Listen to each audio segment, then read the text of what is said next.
समस्त को नमस्कार जय जगन्नाथ। आज आम या पोटल आलू रसा।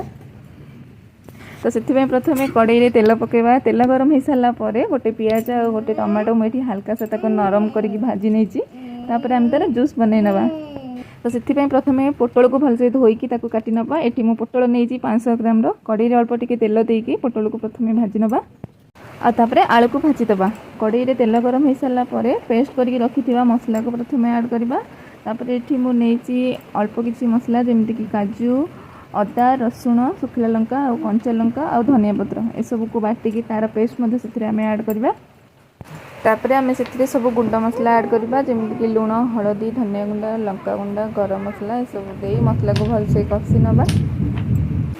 मसला भलसे कषि हो सारापर भाजिकी रखि पोटल आलू को से सब पकेबा। आवश्यकता अनुसार पानी दबा। अल्प टिके फुटीगला आम ताको बाढ़ी नवा। तो वीडियोटी जब भल लगी गोटे लाइक करेंगे आ गोटे सब्सक्राइब रही। नमस्कार जय जगन्नाथ। Thank you.